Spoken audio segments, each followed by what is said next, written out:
5.3 का एक्सरसाइज का कौन सा number question? 13 number question. 13 number question क्या कहता है सो समझिए। कहता है कि how many 3 digit number, how many 3 digit, how many 3 digit numbers are divisible by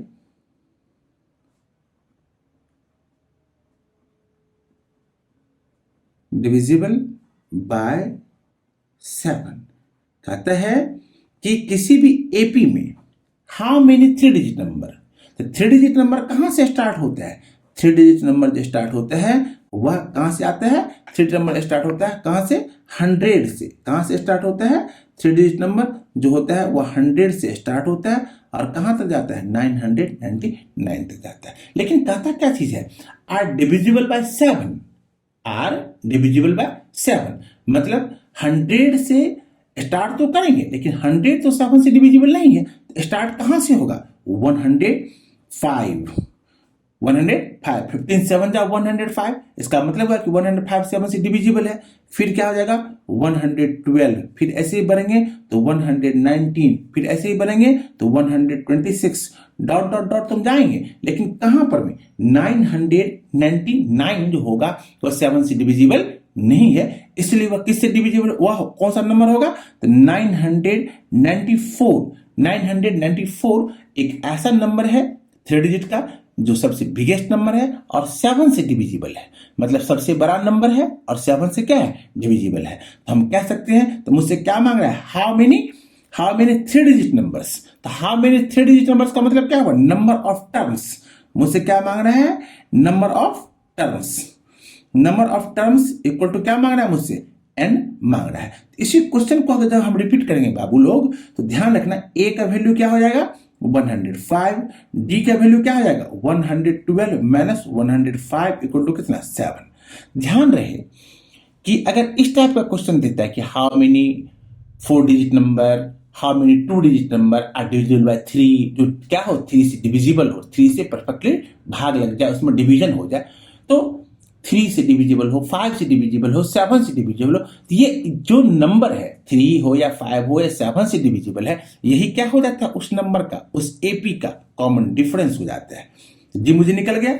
और ये 994 क्या दिया है मुझे? an दिया हुआ है, तो an का वैल्यू कितना दे दिया? 994। अब हम किस फॉर्मूला पर में जाएंगे? मुझे क्या फाइंड करना है? n फाइंड करना है। देयरफॉर मैंने कल समझाया था, अभी भी क्वेश्चन में मैंने समझाया है कि हम an के फॉर्मूले पर में जाएंगे, तो a plus n minus 1 into D. an का वैल्यू 994 इक्वल टू a का वैल्यू कितना है? 105 प्लस मुझे n का वैल्यू चाहिए n माइनस 1 इंटू डी का वैल्यू 7। तो 994 minus 105 equal to 7n minus 7। तो 14 में से 5 जाएगा 9, ये बच गया 8, और 9 में से 1 जाएगा, कितना बच जाएगा? 8। यहां पर में माइनस 7 क्या है? नेगेटिव के फॉर्म में, इधर क्या आ जाएगा? पॉजिटिव इक्वल टू कितना? 7n। 9 7 16 का 6 कैरी बच गया 1, 8 1 9, और 8 अपॉन में 7 इक्वल टू कितना? n। n से इसको डिवाइड 7 से डिवाइड करेंगे, 7 1 जा 7, कैरी कितना बच गया? 7 का 7, 7 1 जा 7, कैरी कितना बच गया? 1, 1 पे उतर जाएगा 9, 19, 7 2 जा 14, और 5 19, तो 5 पे उतर जाएगा 6 56, 7 8 जा 56। देयरफॉर n का वैल्यू क्या हो जाएगा? 128। मतलब कहां से लेकर के कहां तक? 105 से लेकर के 994 तक अगर हम जाएंगे, जो 3 डिजिट का नंबर है और 7 से परफेक्टली डिविजिबल है, तो टोटल कितना नंबर हो जाएगा? टोटल 128 नंबर हो जाएगा। n का वैल्यू नंबर ऑफ टर्म्स हो जाएगा, जो किससे? 7 से परफेक्टली डिविजिबल हो जाएगा। अब मैंने क्या किया? n भी फाइंड करना सीख लिया, an भी फाइंड करना सीख लिया, a भी फाइंड करना सीख लिया, ap बनाना भी सीख लिया। अब आता है एक क्वेश्चन जो कल मैंने समझाया था, और वह वेरी वेरी इंपॉर्टेंट था, बहुत इंपॉर्टेंट क्वेश्चन था, कि लास्ट टर्म से, मतलब जो लास्ट का टर्म दिया हुआ है, फॉर एग्जांपल हम उसी एनसीईआरटी का 5.3 का कौन सा नंबर? 5.3 का 17 नंबर क्वेश्चन क्यों लेके हम पढ़ रहे हैं। 17 नंबर क्वेश्चन क्या कहता है? 17 नंबर क्वेश्चन कहता है कि find the 20th term, find the 20th मतलब 20वां term, 20th term, find the 20th term from the last, from the last term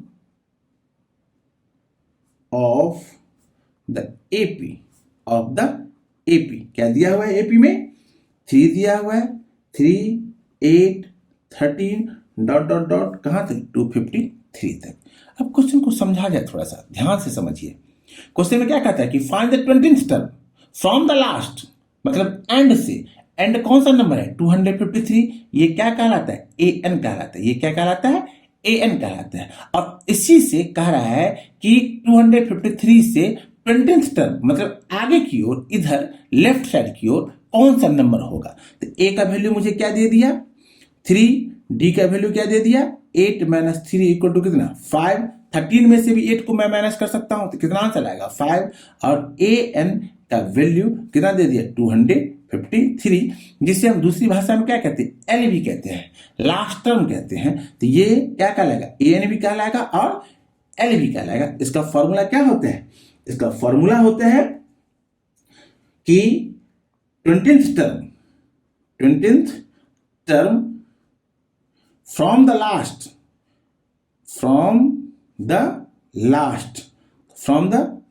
अगर हम आते हैं तो क्या हो जाएगा? L minus n minus 1 into कितना? डी। तो किसका आ जाएगा?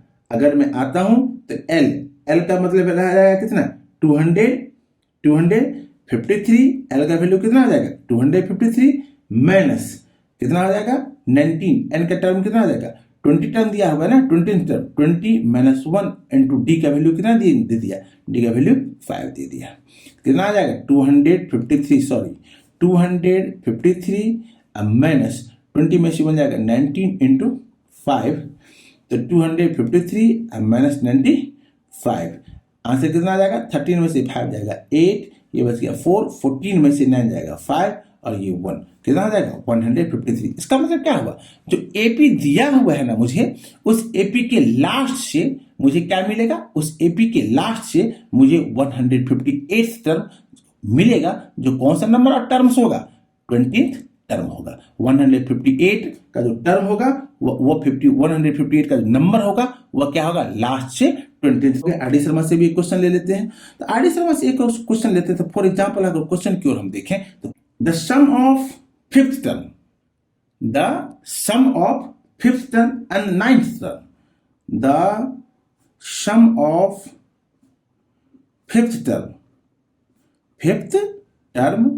And ninth term, sum of fifth term and ninth term of an AP is 72, and the sum of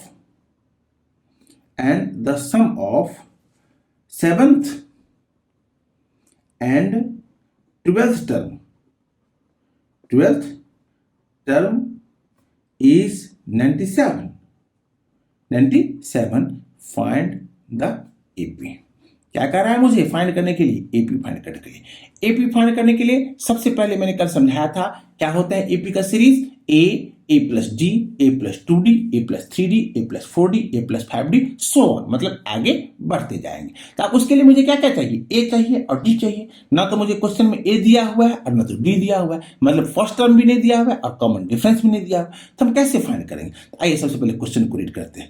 कहता है कि the sum of fifth and ninth term, मतलब कोई AP है, उस एपी का फिफ्थ टर्म, उस एपी का क्या दिया हुआ है? Fifth term. फिफ्थ टर्म का मतलब क्या आ जाएगा? A5 plus fifth term and ninth term A9 equal to कितना दिया हुआ है? 72 दिया हुआ है।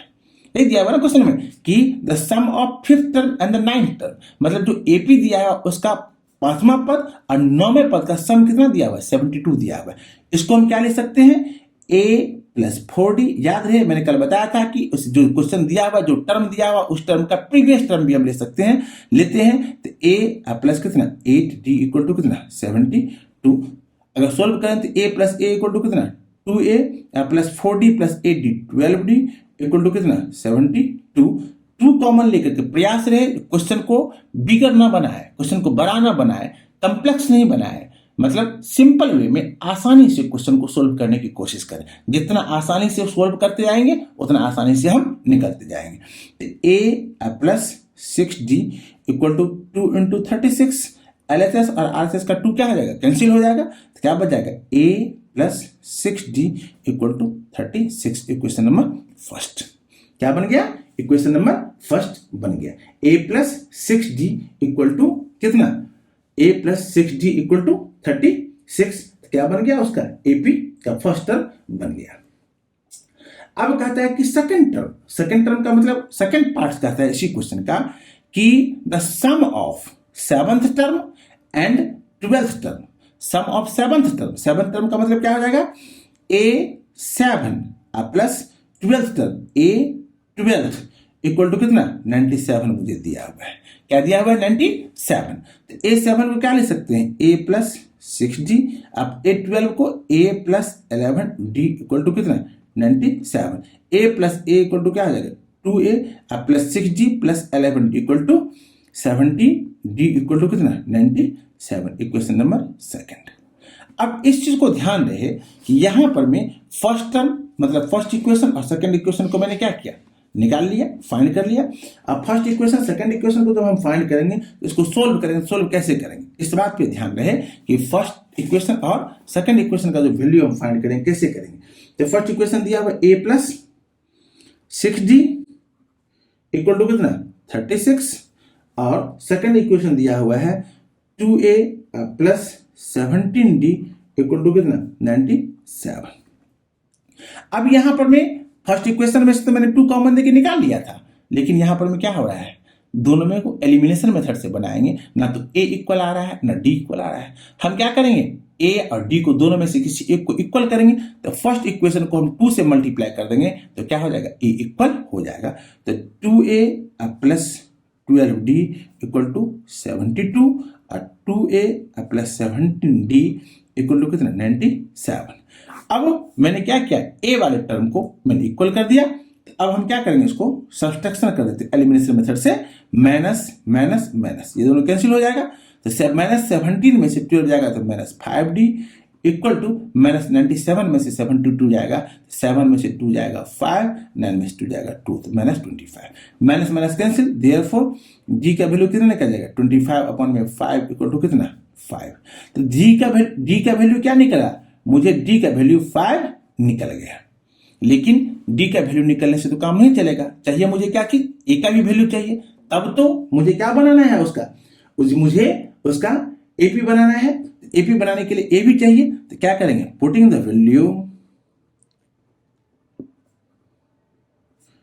The value of d in equation first.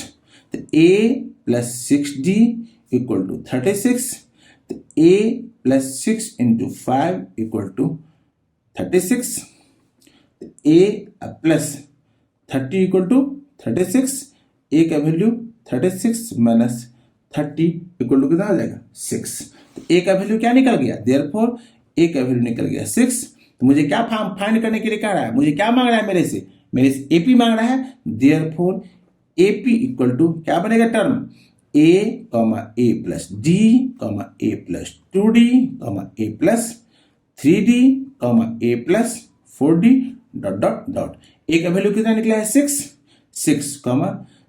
Plus d का वैल्यू कितना निकला है 5, 6 plus 2 into 5, 6 plus 3 into 5, 6 plus 4 into 5 हो जाएगा 6, 11, 5 to 10, 6, 16, यहाँ पे कितना हो जाएगा 5 to 15, 6, 21 और क्या हो जाएगा 5 हो जाएगा 20, 6, 26। मैं क्या देख रहा हूँ, मैं देख रहा हूँ कि हर एक कंडीशन में कि 6, 11, 16, 21 और 26 सभी में कितना का मार्जिन आ रहा है, 11 में से 6 जाएगा 5, 16 में से 11 जाएगा 5, 21 में से 16 जाएगा 5 और 26 में से 21 जाएगा तो 5। मतलब D क्या आ रहा है, हर जगह सेम आ रहा है, इसलिए यह क्या हो जाएगा, एक AP हो जाएगा। समझ में आ गया, इसका मतलब क्या हुआ कि मैंने क्या फाइंड कर दिया, एक डिफरेंट टाइप का क्वेश्चन था, उस क्वेश्चन को मैंने क्या किया, फाइंड कर दिया। अभी जस्ट मैंने क्या किया है, 5.3 का जो क्वेश्चन बनाया है ना, जो आप लोगों को समझाया है, वो बेसिकली 5.3 का नहीं है, वो 5.2 का है। मैंने से मिसिंग हुई है, सॉरी, वह 5.2 का ही है। अब हम आते हैं 5.3 पर में। अब हम आते हैं 5.3 के थर्ड नंबर का, 5.3 के थर्ड नंबर का जो 10 क्वेश्चन दिया हुआ है, 1 से लेकर के 10 तक का जो क्वेश्चन दिया हुआ है रोमन नंबर में, वो मोस्ट इंपोर्टेंट क्वेश्चन है। और पेपर में एवरी ईयर स्टैंडर्ड हो चाहे बेसिक हो, 2 नंबर का पक्का आता ही है क्वेश्चन में। ध्यान रहे कि इस क्वेश्चन को हम कैसे सोल्व करते हैं और क्या क्या मुझे दिया हुआ है, इस क्वेश्चन को हम कैसे सोल्व करते हैं। माने सपोज दैट एक क्वेश्चन है कि इसी का 4th नंबर या 3rd नंबर ले जाए, थर्ड का 3rd नंबर क्वेश्चन ले लिया जाए। थर्ड का 3rd नंबर क्वेश्चन में दिया हुआ है कि A12 इक्वल टू 37 दिया हुआ है, D इक्वल टू 3 दिया हुआ है। तो फाइंड करने के लिए क्या कहता है मुझे, to find A and S12 कहता है मुझे फाइंड करने के लिए। क्या कहता है, S12। अब ध्यान दीजिए कि A12 इक्वल टू 37 मुझे दिया हुआ है, मतलब उस AP का जो AP बनेगा या AP का जो क्वेश्चन है, उस AP का 37, उस AP का 12 टर्म, मतलब 12वां पद क्या है, 37 दिया हुआ है। कॉमन डिफरेंस शार्प अंतर D दिया हुआ है।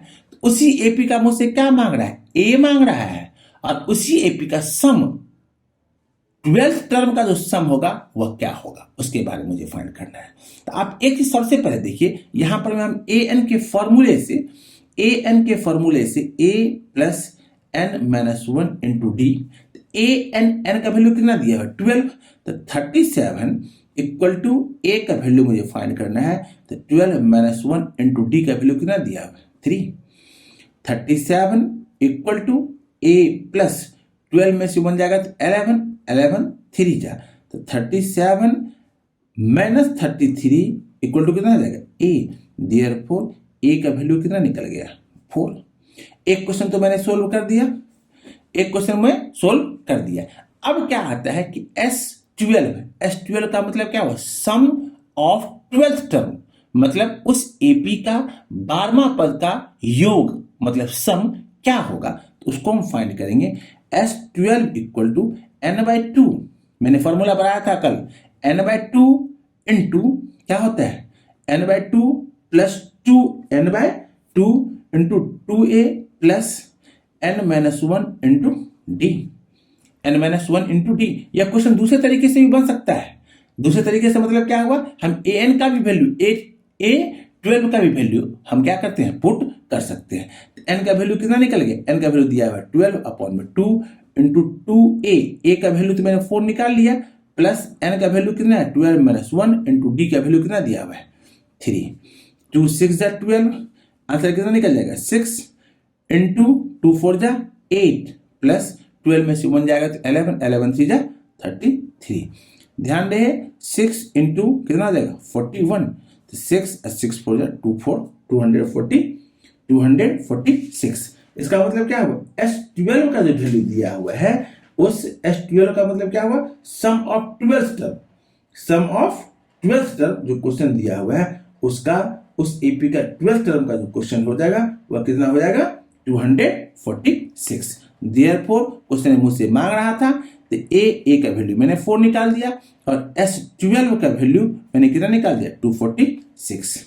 यही इसका आंसर हो जाएगा।